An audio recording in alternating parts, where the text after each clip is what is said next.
On today's episode of Secrets to Scaling Your E-Commerce Brand, I got a chance to chat with Michael Kaminsky from Recast. We talked all things incrementality. We talked about the difference between attribution on your ads and incrementality on your ads. And newsflash for you, most of you probably do not understand incrementality because I did not. Not saying that you guys are, not as smart as me, but I'm in this world all the time. And I was like, incrementality. Oh, yeah. You'll also get to see me fumble through trying to figure out incrementality tests and not quite getting it right. But Michael luckily walks us through all of this. You are not going to want to miss this one today, guys.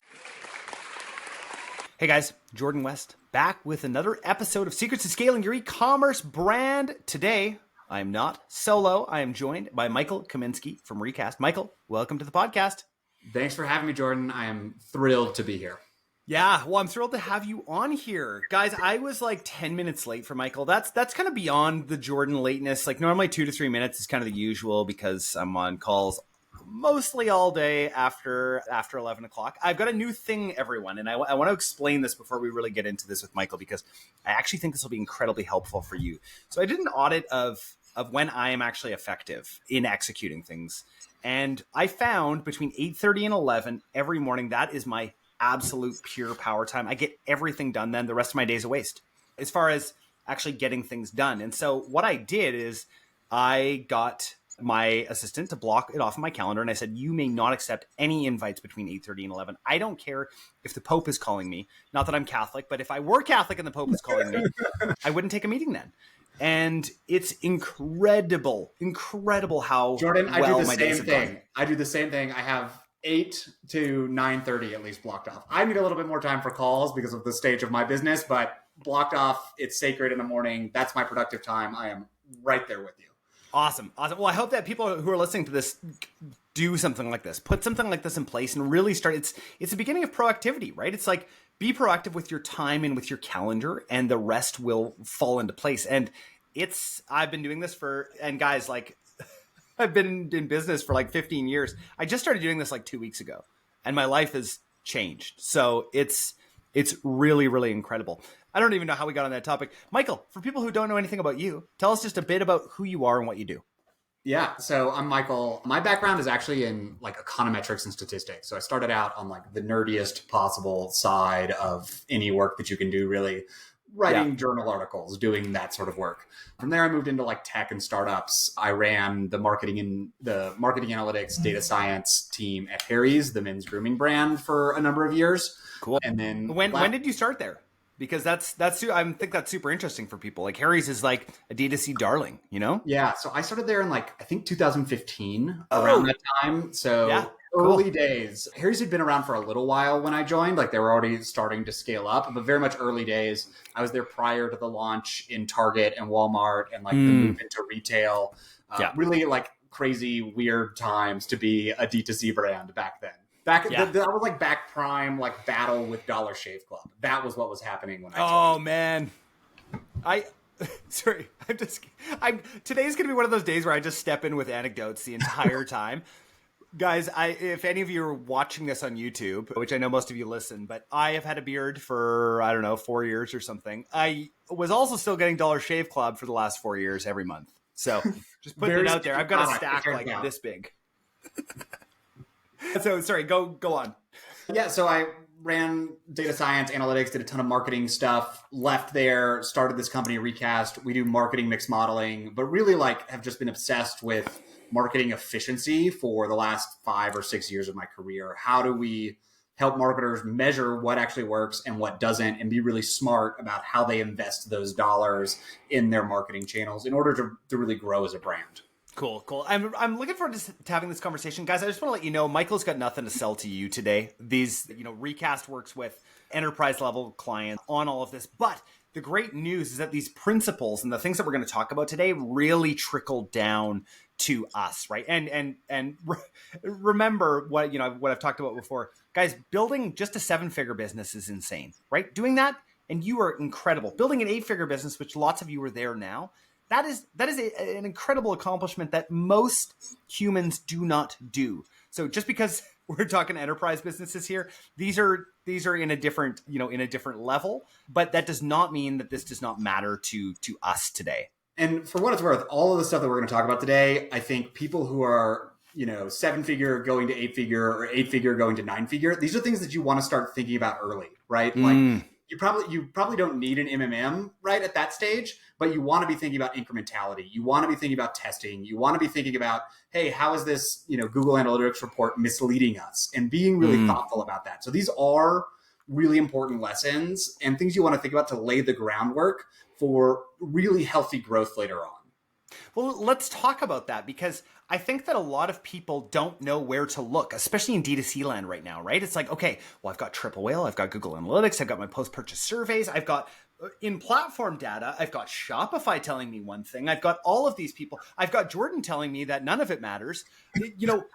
What do we do? What are some of the common mistakes? And just, Jordan has never said, and I don't ever talk about myself in the third person either, but I have never said that none of it matters. I don't even know why I said that. Anyway, Michael, where are the mistakes that people are making when they're looking at their data at this level right now? Yeah, so really good question. So I think, if we think through the stages of grief, right, a really important one is acceptance. And I think the first thing that people in this stage should be doing is accepting that there is no silver bullet. There is not going to be a single source of truth for you that you can 100% rely on. Yeah. So that's like, well, I'm stuck in anger, but okay, and then anger might eventually get to probably be a part of that, but eventually you should get to acceptance. And I think, the smaller you are, the simpler it is, right? And so if you're like a 7-figure brand, you can go really far just looking at Meta's in-platform reporting. It's going to do a pretty good job for you of telling you like, hey, how are these dollars working? The thing is that as your brand gets bigger, as you are investing more in marketing, as you're scaling into other channels, that's where you have to start really taking a much more critical eye to thinking about what are these dollars really doing for me? And this is a thing that everybody knows, which is that, the digital tracking is not incrementality. And what marketers and brand leaders need to think about is incrementality. That's the magic number that actually matters, right? If I spend an extra $1,000 on marketing, how much additional revenue or how many additional new customers does that drive for me? Or if I pull $1,000 out of the channel, how many customers will I actually lose for that? That's the number that actually matters. And the in-platform reporting sometimes tells you a number that's close to that or directionally right for that. Same thing for Google Analytics. But that's true mostly when you're small and only on one or two channels. As you start to expand the number of channels that you're operating in, you can trust any individual platform reporting and the digital tracking numbers less and less and less. But the focus should be on incrementality and really asking yourself, are we measuring incrementality here? And if not, how can we get close to that, or how can we triangulate to incrementality based on the different data sources that we have available to us? Well, how do we do it? Because I don't think that that's something that a lot of people track. Even I would even say 8-figure businesses. I don't think that they're looking and saying, hey, we just spent an extra $3,000 on Google yesterday. What did that get us? Right? I don't think that people, I really don't think even sophisticated marketers in the space, I don't think are thinking about incrementality in that sort of way. Honestly, I don't even remember the last time I've said the word incrementality before today. So, and I consider myself like semi-smart, but so let's start with it. Let's start with like a really obvious example that I think most people at this stage this is going to resonate with them. Branded search, right? People are searching for your brand. You are paying Google for when they click on that top link. How incremental are those dollars really? Right? That's an important question for you to ask yourself. And I think there's a lot of times those dollars are not purely incremental. They're already searching for your brand, right? They are just using that Google search bar in order to get to your website. And you paying for those clicks to Google maybe isn't actually that effective. But how do you know? How do you know that incrementality? Michael, you better give me an answer.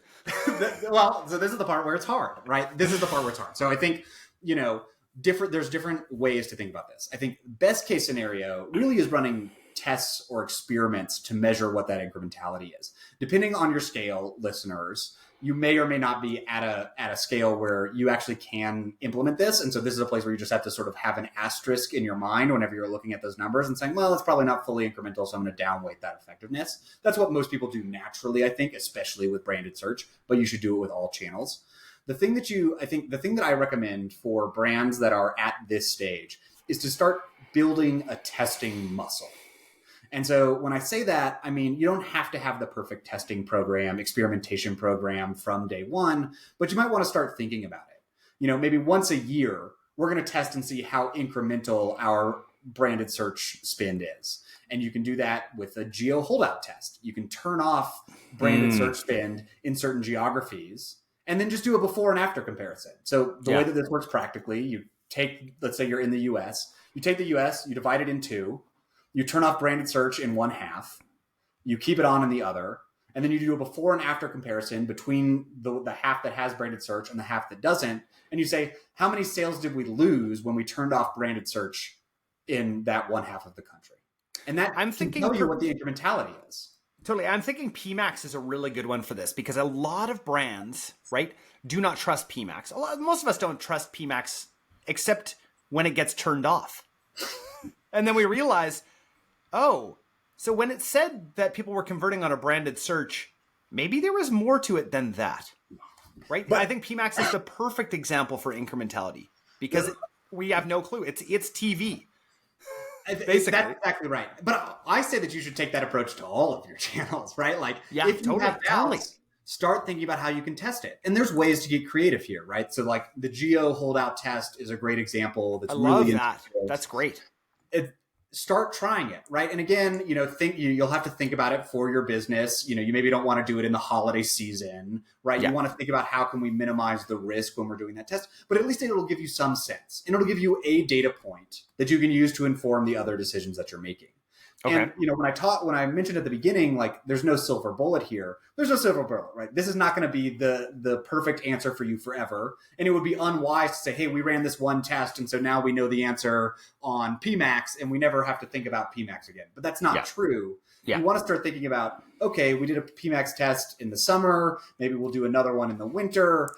Maybe we'll run our Meta rep will help us run a lift test for the Meta platform in the fall. How can we start stringing these different pieces of evidence together for the different channels that we have to get a sense for what the true incrementality is, as opposed to just looking at the platform numbers or triple whale or whatever other data source we have.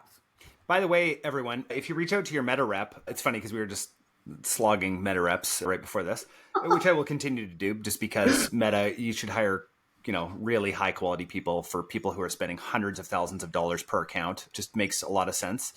But when you reach out to them, you can ask them to run an incrementality test, a brand lift study, and they will most likely do it for you if you're spending any amount of money, any significant amount of money, they will do it for you. And this is a thing, again, that I recommend to everyone, because you should get practice doing this and interpreting the results and like push the Meta rep to understand what the results are actually telling you, or, call some data science friend, ping me on Twitter. I'm happy to help you sort of interpret what the results are actually saying. Yeah. It's really, really good practice for you to start thinking about that as a brand and sharing it with your team, right? Hey, here's how we should be thinking about incrementality as a business. And here's how we're going to interpret those results and use them to actually make decisions. And this is a place where, there can be millions and millions of dollars of savings here, again, once you're at scale, because you can start to identify like, hey, we're running ads on this channel in platform. It says it's great, but we ran an incrementality test. It's really like half that ROI, really. And so now it's like, okay, now we can adjust our bid targets for the different ads in order to account for that difference. And so those are the sorts of actions that you can take, and they can be really, really meaningful once you start to get to scale. How else besides geo-fencing? I just love to get a few ideas out there of like, how else do we test incrementality on our side at this sort of level that we're at right now? Yeah. So you mentioned, post-checkout survey. Post-checkout surveys do not measure incrementality, but they're another good way to triangulate, right? If you see a bunch of post-checkout surveys coming in from some data source that you have started to scale into, that can be a really good directional indication that, hey, this thing is really moving for us. Another thing that you can do outside of geo holdout tests is just straight go dark tests, right? And we've seen people do this with PMAX, for example, and they're like, hey, PMAX, looks like it's doing okay, but we're going to turn it off for 3 weeks and we're going to see what happens. And you have a before period and you have an after period, and you should be able to see how much does revenue dip once you turn that PMAX spend off, and then you can back into an incrementality measure of that. And you can do that for different channels. And again, I know that there's a lot of people, like, I'm sure listening to this, are having a heart attack being like, I couldn't actually turn spend in this channel off. That's going to kill my business. So you want to be thoughtful about it, but you can do things like, let's pull spend back by 25% for a couple of weeks and see what happens, or increase spend by 25% for a couple of weeks and see what happens. And those can start to give you a sense for the incrementality level, at least relative to the level of spend that you're currently at, and how that impacts your overall bottom line. You could also do it product specific as well, right? Like that's a product or offer specific as well, right? That's like exactly you guys right. know, Yep. I talk about offers all the time. Something like this, we had an inadvertent incrementality study at one of our brands recently where we were running this offer that has just been absolutely crushing. And unfortunately, the e-com person at that company did not say, hey, by the way, I switched the URL structure around, and there was no redirect. And so people were landing on a 404 page. And we're wondering for 3 or 4 days, we're like, whoa, sales are down in half. What is going on? Well, let me tell you guys, do I ever trust that that was actually working before? You know, like there's a great, inadvertent incrementality test right there.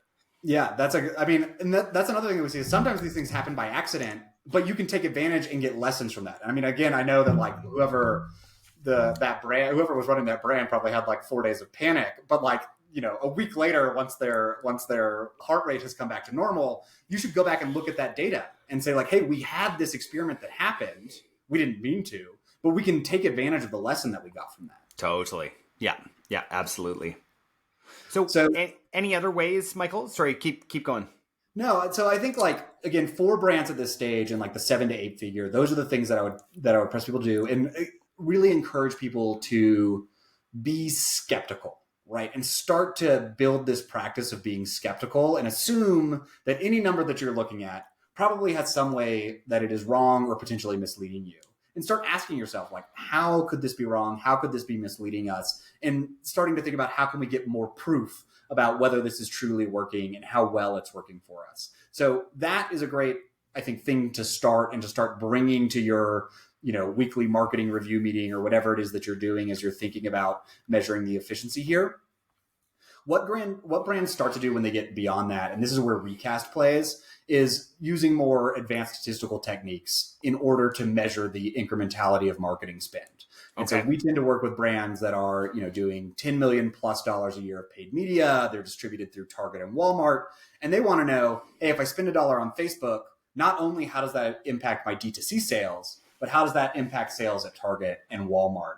And that's a technique known as like marketing mix modeling or media mix modeling or MMM or simply econometrics. And all of those things are really powerful methods for the brands that are in that situation where they have lots of different channels, some of which are offline, some of which are online, and distribution channels online and offline. And so hopefully some of the people who are listening to me now will eventually grow into that situation where you're distributed at Target and Walmart and you're running ads on TV and Netflix and podcasts and Meta and TikTok and influencers. And that's where you want to start thinking about these other types of measurement methodologies that are a little bit more advanced. Where does Amazon fit in there? So Amazon works just like any other channel, right? And again, so Amazon's a really interesting, this is another place where actually people who are listening today might actually have some interesting things about. So interesting things to think about. So one of the problems that some brands that are in the 7 to 8 figure range struggle with is they have their D2C website and they have pretty good data on, okay, what are people clicking on before they land on our D2C website, but they also sell through Amazon. And there you can't really get that data. And so if you want to understand, hey, you might be in a situation where for every $1 you spend on Facebook, you're getting $3 back on your D2C website. And you're probably also getting something on Amazon. Yeah. And the question for you is, how much are you getting on Amazon? And the reason why that matters is potentially you can scale up your Facebook spend a lot more if you can actually set a higher ROI or a CPA target because of those bonus conversions that you're getting on Amazon. Totally. And so this is the place where, again, this sort of experimentation can really matter. Like maybe you turn off Facebook and you see your D2C revenue drop and you also see Amazon revenue drop. And then you can back into what's the total return on investment for each of those Meta or Facebook dollars. And actually we can scale up that channel a lot more because we have the Amazon distribution channel. Yeah, that totally makes sense. But that's not something that we can just like hook into. That's not something that Recast works with. There's no tool that can hook in and do this for you. This is a thing where, again, like you're not going to be able to see this in your Triple Whale report or Google Analytics or anywhere else. You're going to have to start to get creative on how can we run these tests. This is a thing that we do at Recast, but again, we're doing this with these sort of larger brands that are, again, at that like $10 million plus of paid media. That's where Recast starts to be a good fit for them. Yeah, gotcha. What else do we need to be thinking about when it comes to incrementality? Where are people just not? I feel like this is one of those conversations where it's like a lot of people just don't know what they don't know. And I think that I think a lot of light bulbs are probably going off right now for people of like, oh, attribution is different than incrementality, right? I know that I'm actually having a bit of an epiphany right now too of like, yeah. So that's exactly I actually want to talk more. I want to talk more about incrementality. You know, so like go ahead. Yeah. Sorry. Keep talking. No. It's you, Michael. It's you. So this is so let's talk like different sort of myths and things that I hear a lot. So attribution is different than incrementality. Attribution generally means, hey, at least in the minds of people who do this sort of D2C e-commerce marketing, it means tracking people across the internet and seeing what ads they engaged with prior to conversion. That is it's a deterministic measurement method, but it doesn't tell you if that person would have converted anyway if not for engaging with that ad. Yes. And that's the problem, is that potentially you are over-crediting that marketing source for people who are going to make a purchase anyway. Yes. Right? Meta is really, really good at targeting people. Some of those people might purchase anyway because they already know about your brand or because they're already in the market for your product, and that meta ad isn't actually doing that much to push them over the line. And so that's the thing that you want to think about, is like, just because someone interacted with an ad, especially if they only like viewed it and didn't necessarily click on it or engage with it in any way, does that actually mean that they like wouldn't have purchased anyway? And that's the difference between attribution and incrementality. Another like thing that I hear marketers say sometimes is they sort of think about like incrementality as being like a yes or a no. They say, oh yeah, the marketing is incremental. But like, that doesn't really make sense to me. Like, I would actually guess that most marketing is somewhat incremental. The question is always, how much? Yes. Right? So the question is not, hey, we spent a bunch of money on TV or Facebook or whatever. Did we get any amount of revenue for that? Hopefully the answer is like, yes, you got some amount of revenue.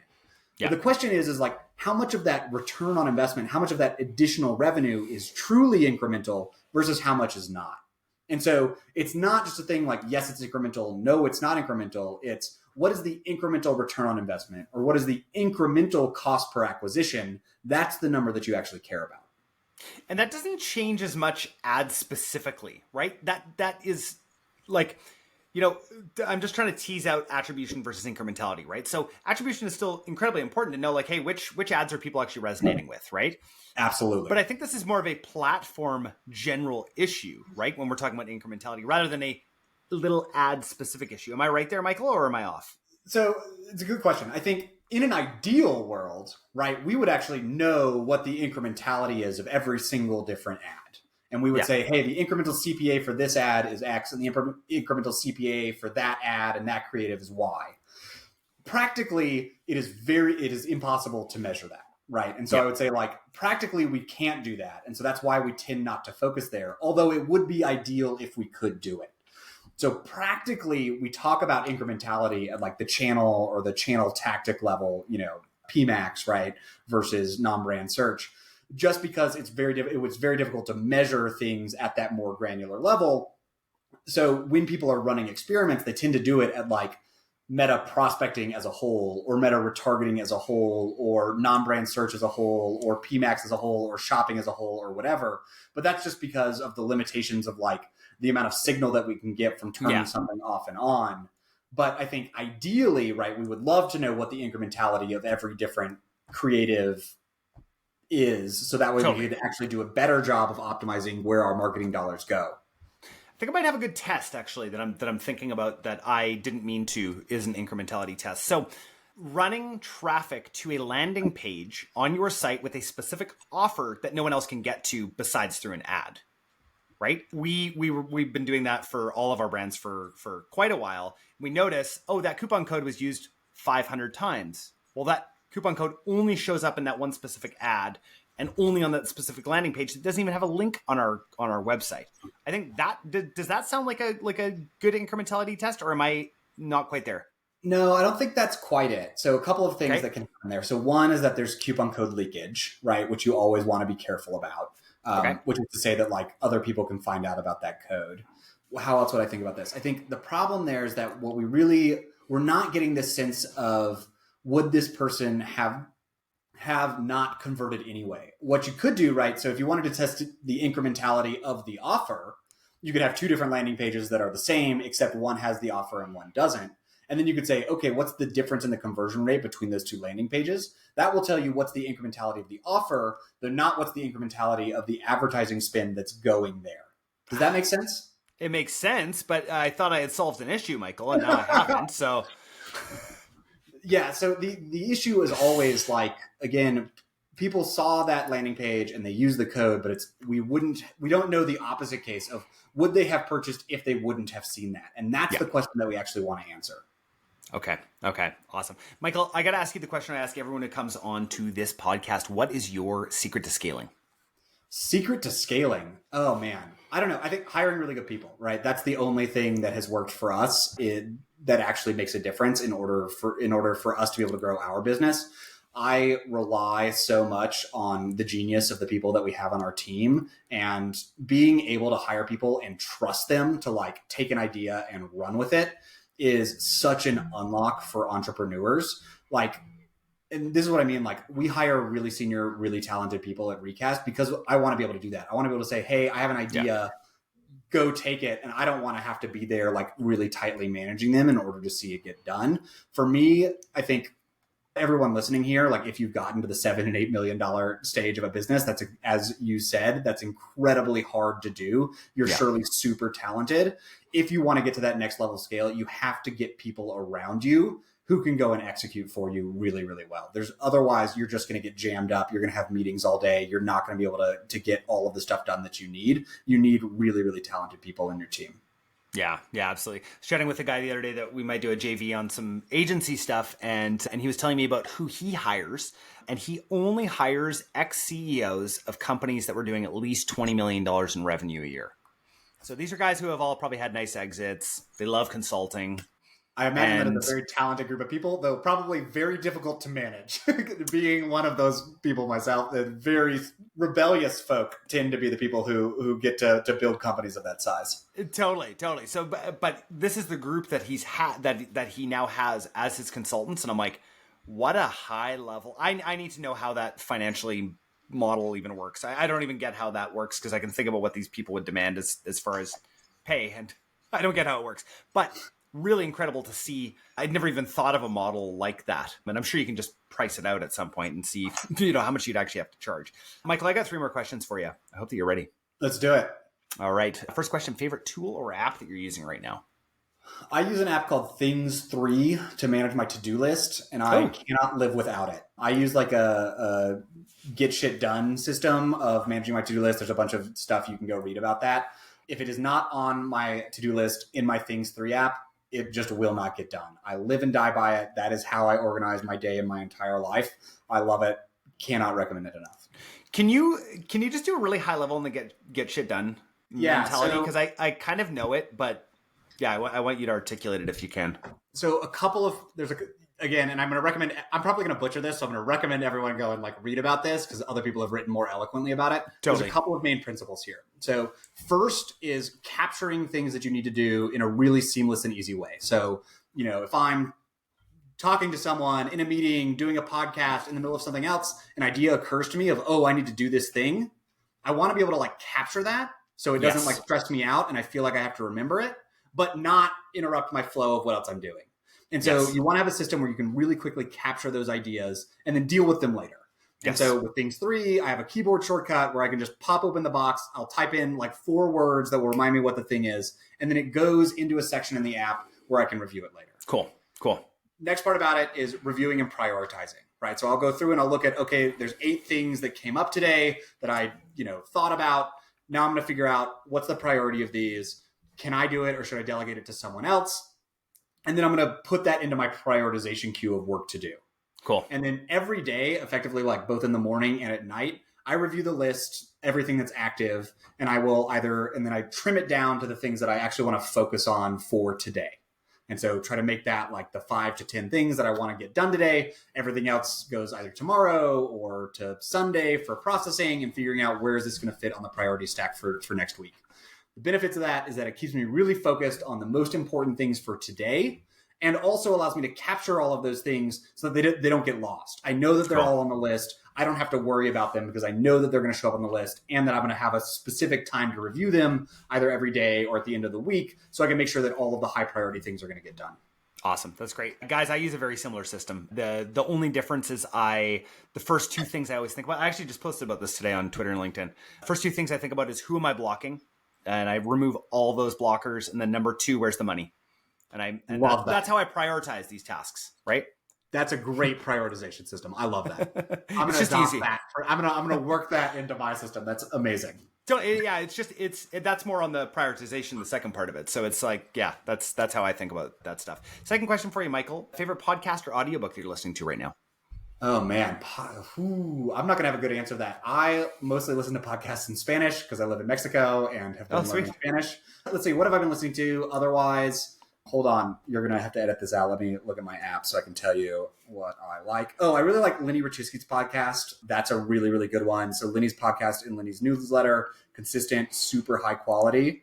Cool. And then the other one that I have been listening to, let me find it. Oh, Acquired, Ben Gilbert and David Rosenthal. Awesome podcast, history, really fascinating business history. If you're a business nerd, super, super great podcast. Cool. I've heard good things about that one too. Last question for you, Michael. You just found out you have a year to live.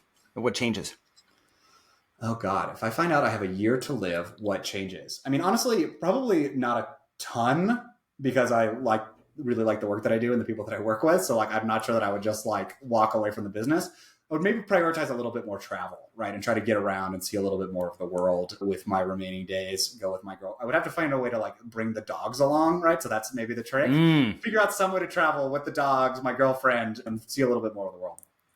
Cool. Michael, great to chat. Where can people connect with you? Where's the best place?